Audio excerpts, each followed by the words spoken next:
Hello, everybody. Welcome to a very long and overdue but not forgotten edition of KBMR Studios, where we talk about information and topics ranging from pro wrestling, music, sports, and other shenanigans of the world. So I'm Michael Risi, joined alongside Mr. Kevin Bailey. Mr. Yo, Bailey, yo, how are you this evening? I'm doing great. What's up, man? Not a whole lot, just getting ready for this winter that's about to sweep its way through central/northern Jersey, but I'm otherwise looking forward to tonight's conversation as we visit and look back on retrospectively WWE's Ruthless Aggression era. Listen, I hate the cold, but stop being a pussy. Okay, All you got it. Yes, sir. Hey, you were just right. bitching 5 minutes ago about a hockey game outdoors being at 8 o'clock at night. I thought it was that one.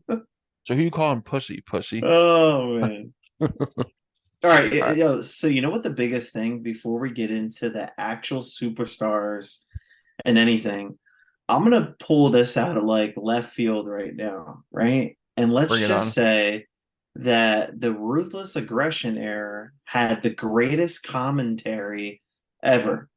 Now I'm gonna start out with my favorite. My favorite was definitely Taz and Michael Cole. And I don't know about you, but like I'm not dissing anything on Raw. Like, don't get me wrong, I like the King and Jim Ross. They were two of the best to ever do it. But no one ever like looks at Taz and Michael Cole. Am I right or wrong for that? Like, what are your thoughts on that? I definitely feel like, I think, Taz and Cole had a great, chemistry. I think it's easy a lot of times just to lean toward Lawler and Ross simply because, they've been doing commentary on Raw for like at least 5, 6 years prior to Ruthless Aggression. But I thought, like all those like things like whenever Taz be like, well, here comes the pain, I think that was because, even though SmackDown, I felt like that was, at a lot of times the better show of the Ruthless Aggression era, not just with commentary, but, all the stars that were rising through the ranks. Like, look, Eddie Guerrero, John Cena, um, JBL. Like, I think they kind of had like that, like, extra savage spice in their commentary where I felt like Lawler kind of relied a bit on, oh my God, puppies, I'm helpless when it comes to puppies, JR. Like, given there were some gorgeous divas on these shows, but you know, I So felt like what? SmackDown was the land of, you know, newer stars waiting to break out, whereas Raw was more of like the already established, like upper tier veteran Yeah. stars who were, I don't want to say floundering around, but they, were just competing to like, stay relevant, like fighting for the title and staying in the title picture. Yeah, I feel like SmackDown was the up and coming like rise of the stars, whereas Raw kind of had the already developed roster. And not only that too, like both shows, and I'm pretty sure this was before the draft, right? That like both shows just had this what's the word I'm looking for? I guess rise, if you want to say, of just excellent talent. I mean, we saw the. I still remember Cena's first match against Kurt Angle, which Yep. was big, and then we all knew how big Cena became. Yeah, he was easily like the way that Hulk Hogan like in like that golden era period of like the WWF, that's what Cena would end up becoming in Ruthless Aggression era. And SmackDown too, could you offhand right now recite the original SmackDown 6? Benoit, Edge, Yep, uh, yep. uh, Jericho. Nope. No. Wait, Benoit, Edge, Chavo, Yep. Kurt Angle, Yep. Rey Mysterio, Uh-huh. and what was the sixth? I said Edge already, right? You did. You are Here's a clue. You already mentioned his nephew.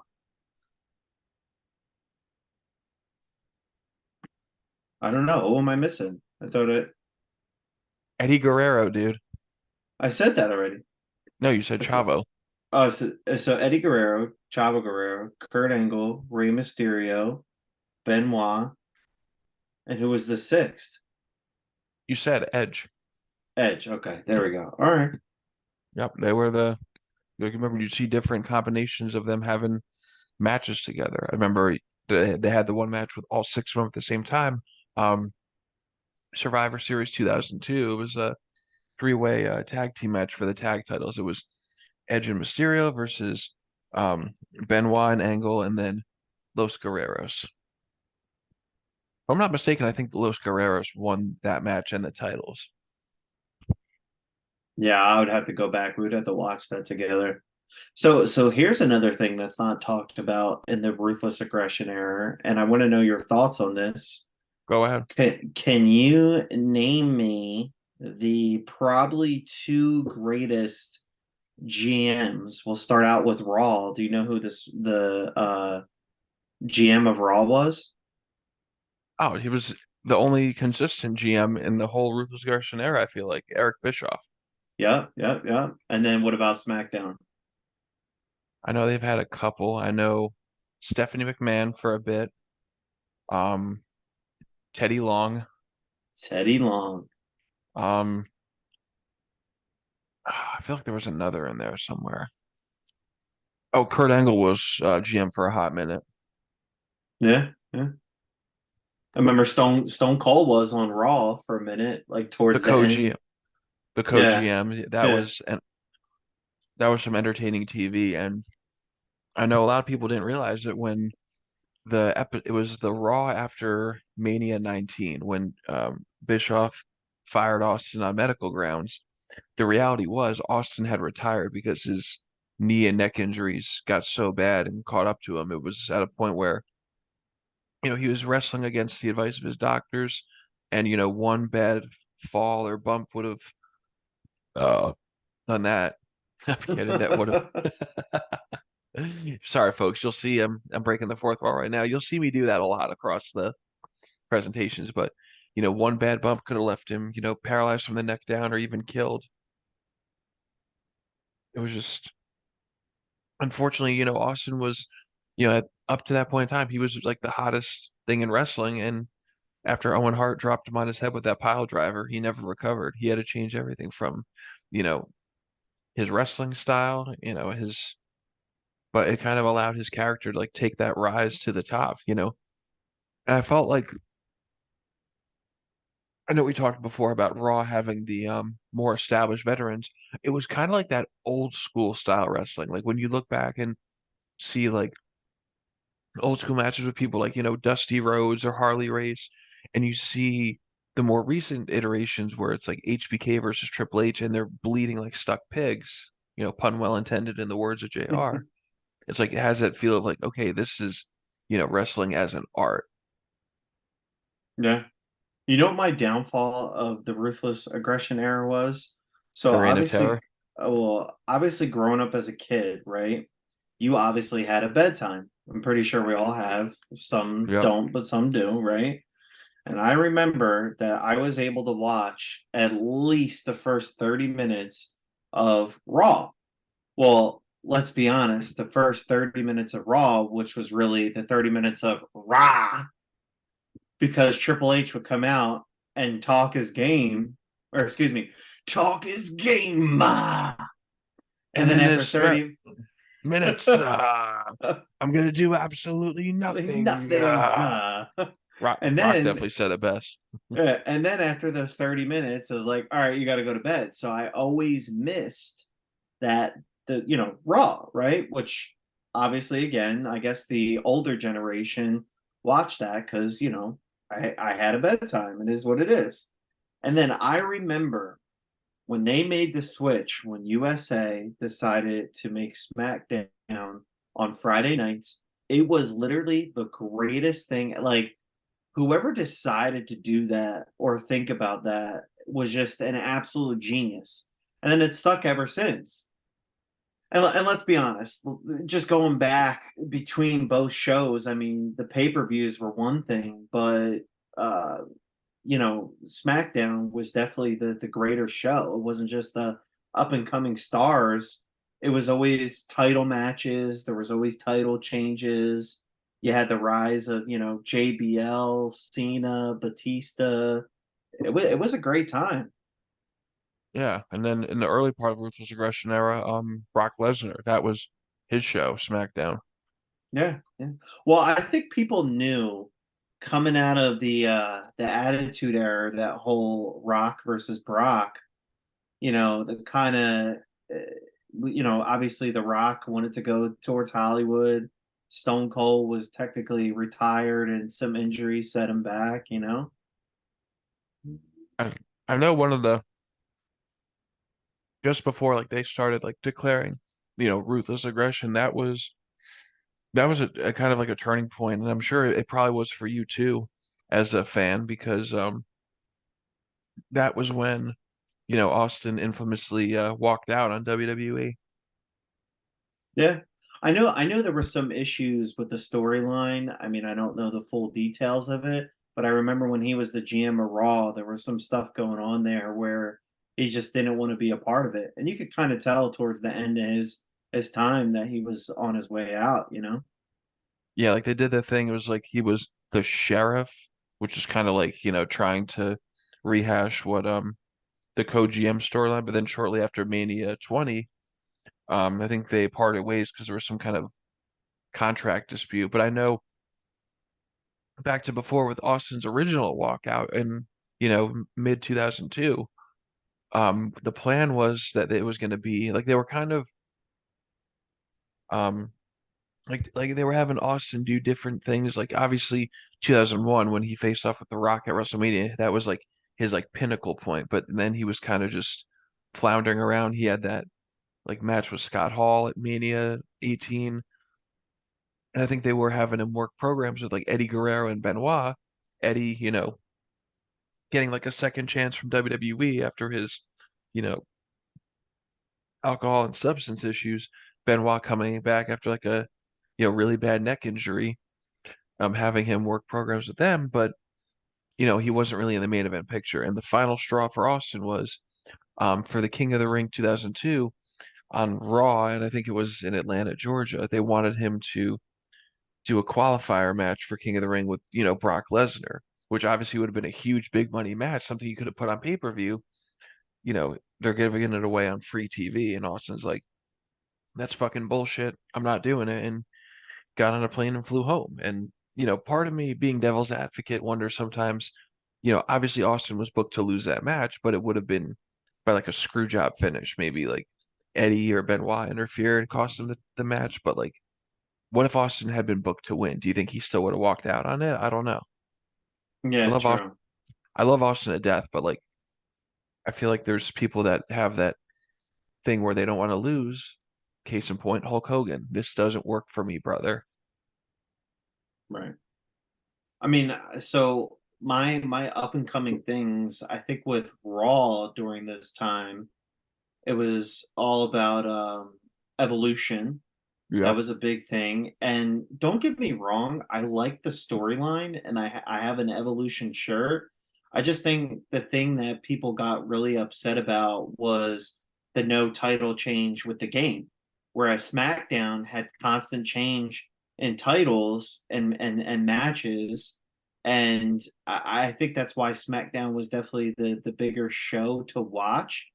But again, if you go back to some of these things, like, you look at Cena, I think one of my biggest Cena matches during that era was the I Quit match against JBL.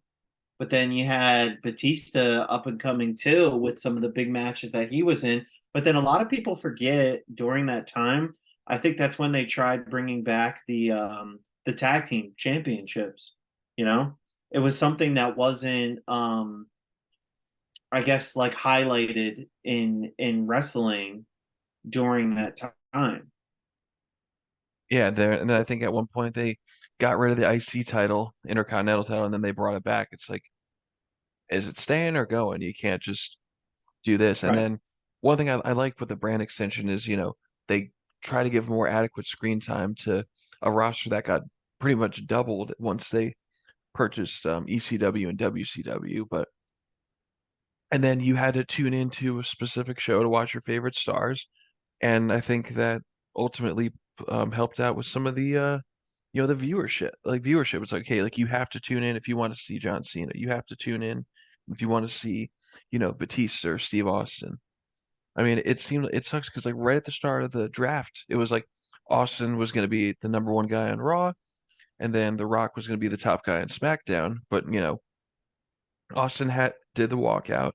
Rock ended up pursuing, a more invested career in Hollywood, and I'm glad that I kind of see that as like a counterpart. Like Batista and Cena was like, you know, what should have been, Rock and Austin at the top. Yeah, true, true. It was kind of Well, like coming full circle a bit. I also think it probably was like 2009, 2010, where the Ruthless Aggression era kind of like came towards an end. And you could kind of tell that the WWE was trying to make, um, it was trying to have a comeback almost. You could tell that like the ratings were hurting when trying to bring like superstars that were retired, back onto the scene. And don't get me wrong, like people want to see that here and there, but it kind of stunk because you also felt like there was a lot of superstars or a lot of matches that should have happened, you know? Yeah, it's Or like relying on the part-timers to undermine the full-timers that are there every single week. Like that was before CM Punk walked out, like later down the road. That was one of the things he brought up on that infamous shoot interview was you know who my like underground wrestler was from the aggression era? uh, Mr. Kennedy. he was supposed to Mr. be champion. I think Kennedy. I Oh, think you can definitely tell, right? Because and I would agree with that. Not only was he a good wrestler, I could tell that he kind of didn't like the storylines. And part of me kind of feels like one, he probably could have been WWE champion. I mean, he was in some pretty big matches, but like think about this. What if they didn't give Rey Mysterio the matches that he was in and gave it to somebody else? You think that would have changed the storylines of a lot of things? I mean, the guy won the heavyweight champion, you know? yeah, and one thing about it's interesting you bring that up with Kennedy is that I don't know if you know this. I think the original plan was remember the whole thing with Vince McMahon's illegitimate son? Yeah. Originally, instead of Hornswoggle, where they just turned that into like a glorified gag, it was supposed to be Mr. Kennedy as part of the plan to like, eventually push him up the ladder and elevate him to main event status. But inevitably, the that signature pharmacy scandal happened where a bunch of people got busted. He was among them. So that kind of just killed his momentum. And then he had a couple injuries. I don't know if you remember with Kennedy, he won Money in the Bank, but almost like very quickly after lost it to Edge. Yeah.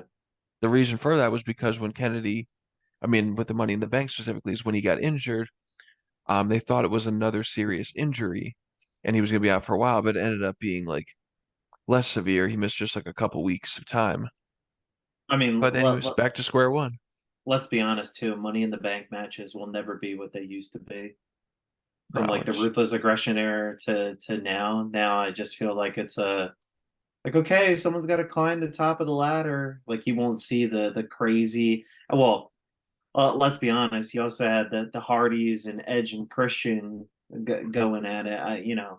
It's just the talent. But you know who was my big standout star on Raw for talent, like that I just thought was very like people thought he was underrated.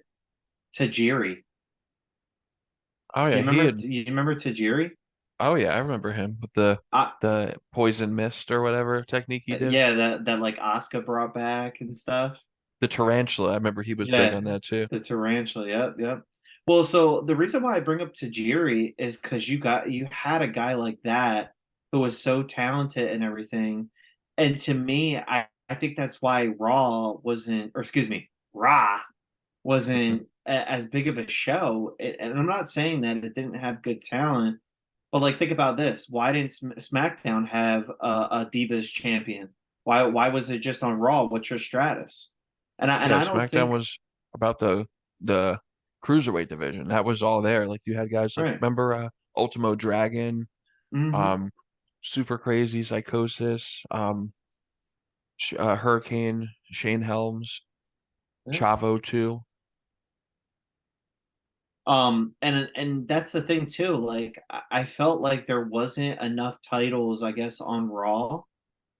And then on SmackDown, you just had like it was always the big stars in the big game. And again, don't get me wrong, I thought both shows were good, but nothing touched SmackDown during that time, especially with the changes in titles constantly. And I think that's one thing people don't like about today's WWE. It's like people are kind of done of the Roman Reigns era, you know what I mean? And Yeah. the title runs. I mean, for Roman, in 3 years, he's only defended the title like 30 something times. Like, come on. That's, you know, And you don't even see the title matches too anymore on they keep them for the main events, which I don't agree with either. Like do you think Batista if he was wrestling back then and they said to him, "Hey Batista, you're going to have to wait a month to get a title shot." And what if Batista said, "Well, in a month I could be injured." And I mhm. think that's why they do it is because they're like, "Oh, well, we don't want to injure our guys for the big matches." It's like, "Well, what's the point of wrestling now?" Like yeah, now you see tag team matches going on, but it's like what about the big matches that people want to see? You're not going to see that. Right. And one of the things I worry about is, if this current title run by Reigns, um, what do you call it? He gets injured, then it's like, could anyone have ever beaten Reigns if he was like, not like healthy, if he was healthy or not? Like now what happened? Now, like, what do you do now? It's like, okay, he was the greatest historical title reign. He gets injured. That happened with Cena back in '07 when he got injured just before like a last man standing match with Randy Orton. It's like, what was the plan? Was he going to lose that match? Like you always wonder what if. And I think particularly with Reigns now, I think where they really fucked up is they should have had Cody go over at Mania. Yeah. Well, also too, let's be honest. I don't think towards the end of that when he became Stardust or whatever it was, I don't think that went well too. And that you bring up a good point. There was a lot of wrestlers who I don't want to say walked out, but a lot of wrestlers that they should have highlighted that they didn't, that could have made WWE better than what it is today. There's people they And should have strapped to the Rocket. Like, I think if there was any point in Roman Reigns' title win or title reign that they should have had him lose, other than the Cody match against Drew McIntyre, because Drew McIntyre busted his ass, even though he won the WWE title. This was at the start of the COVID era. It was in the Performance Center. He didn't get to have um that like feel good moment with like, the electric crowd chanting at the top of their lungs to celebrate your title win. He didn't get that. yeah, So, no. so I feel like that's something that he could have, benefited from. I feel like, while I like that Lashley got his push and he got a couple title wins, when he first joined in the Ruthless Aggression era, he was like that jacked dude. He had that look. He was easily championship material. They put the ECW belt on him, but that was a glorified, velocity show at that point in time because they watered it down so badly. Yeah, I mean, there were some points in both Raw and SmackDown where people kind of wondered like what would happen to these stars that, like I'll give an example. What if John Cena never came out on SmackDown? If he came out on Raw, do you think it would have been a different picture? Like, I don't think people would have recognized him if he came out and said, "I'm John Cena," and then he faced the game and then got destroyed. And don't get That, me wrong, his first match against Angle was amazing. yeah, I think in that match he, even kicked out of the Angle Slam too, and Angle beat him with an amateur style pin. Then after the match, I remember everyone just like congratulating him backstage, and then I remember Taker walks up to him and he's like, Naze's like, nice work, kid, and gives him a handshake, and it's like that was a moment that you kind of knew that Cena was going to be a big star. But I think there were points in time where he was looking at possibly getting released, but it's like they stuck with that kid. The original like the main four of OVW, which was Ohio Valley Wrestling, which is like what NXT is today. It was Cena, Batista, Orton, and Lesnar, and they all, that was a launch pad for all of their careers. Right. So here's my big storylines, right? So I'll do two storylines. I think the biggest storyline during the Ruthless Aggression era, and you may disagree with me, you may have a different one, Go but ahead. For SmackDown, it's got to be Undertaker and Randy Orton. And That was a good one. I don't think if that hit the map, and still to this day, I remember seeing an interview with the both of them, and Randy Orton was like, if Undertaker didn't take me under his wings and make that storyline, he would have not have been the person or the rising star that he was. And you got to remember too, Orton was also on Raw. So like after that ruthless, or what do you call it? Evolution. Evolution. It's like, okay, well, what does he do now? And then boom, you had it right there, you know? And I think and I do agree with that. It was a significant program in the Ruthless Aggression era. Um, I think the original plan was that he was going to be the one to end the streak, but Orton ended up refusing out of respect. No. I remember the low point of Ruthless Aggression. Well, actually, there's a couple. You have Triple H's title reign, and Triple H's title reign. No, I'm kidding, but not really.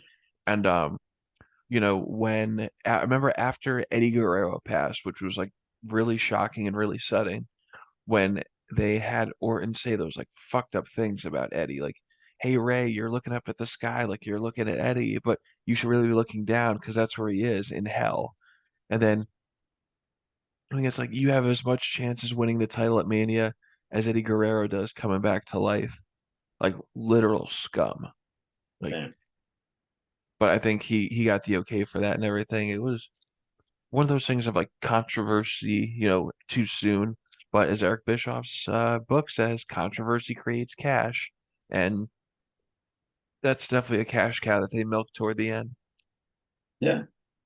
No, I mean, don't get me wrong. I think Raw had its moments. My biggest for Raw that I didn't like where the storyline went was the William Regal. So remember they had him fight, I think it was for the Intercontinental title. And then right towards the end of him trying to get the title, like out of nowhere, I think it got taken by someone. I forget who it was, but that was my big storyline during I guess the Raw era before he came over to SmackDown. I remember that. I know he had a pretty solid tag team with Lance Storm. They won like I think like 8 weeks in a row. They won like tag matches. Had a Yeah. good title reign. I'm trying to remember that one. And